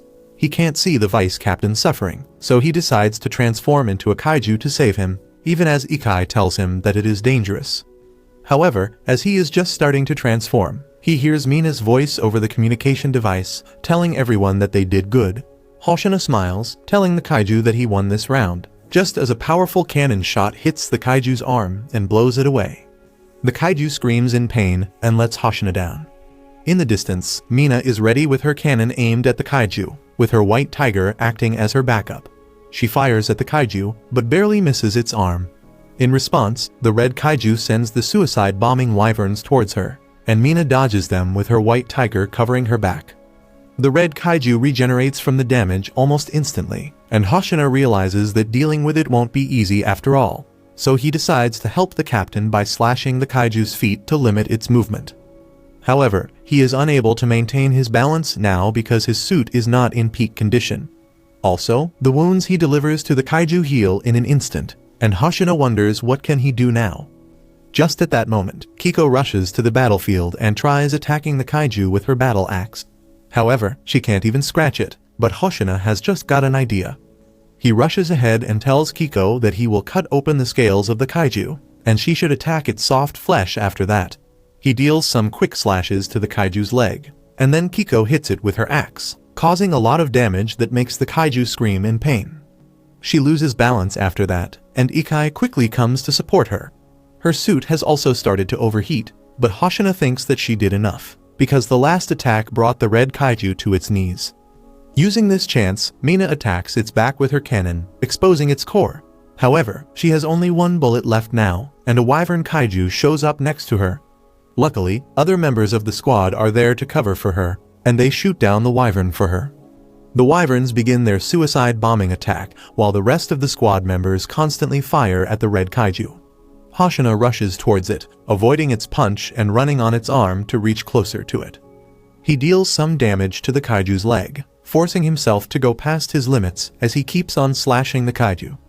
He is practically forcing his body to move now, trying to buy as much time he can for his captain. Then suddenly, he finds himself right in front of the red Kaiju's mouth, who quickly moves to swallow him whole. However, that was enough time for Mina to charge her cannon. She shoots the Kaiju's exposed core with it, and sends its torso and arms flying as its blood splatters everywhere. A massive smoke cloud covers the region, but Four Eyes declares that the red Kaiju has been neutralized. Everyone rejoices and congratulates each other for this victory, and then the injured soldiers are taken to safety. Kiko is sitting depressed, and Hoshina comes to lift her up, followed by Mina. Kafka can only watch them from a distance, bawling his eyes out because his Defense Force squad is as cool as he had always imagined it to be. Ikai taunts him, saying that his face is a mess, and Kafka tells him to stop ruining his moment. Ikai replies that they are just starting, and they should keep doing their best from now on. Meanwhile, the squad seniors tell Mina and Hoshina to leave the rest to them, because their suits are already at their limits. However, the problem is not yet over, and the white tiger is the first one to sense it. Everyone's attention turns to the sky, where a giant mass that looks like it will explode at any moment is pulsating over the base. The wyverns fly into it, and another exploding blob is added to the mass. Everyone is terrified as they realize that the red Kaiju pulled a fast one on them even after its death. Four Eyes reports that the power of this Kaiju bomb is equal to a nuclear bomb, and it will evaporate the entire city. Some enthusiastic officers begin shooting the bomb, but that only explodes a few blobs and creates a strong gust. Mina orders everyone to evacuate, but Hoshina knows there is no time. Just then, they hear the voice of the red Kaiju, who declares that this round is a draw. Everyone is clueless now, but then suddenly, Kafka starts running ahead. Ikai tries stopping him, and so does everyone else. Hoshina even tries to chase him down, but then he suddenly notices that Kafka was too fast just now, and that should not be possible with just 1% of his suit's power. Kafka keeps leaping over the rubble and finally transforms into a kaiju as he jumps high in the sky. Everyone is left aghast and speechless by this, and they can only stare at Kafka, or the kaiju number 8, with their mouths wide open. Kafka realizes the outcome of what he has just done. He apologizes to his friends who trusted him despite knowing his terrible secret, but he is not going to stop now. He begins charging up his body, modifying it to release some jet thrusters behind his legs and arms.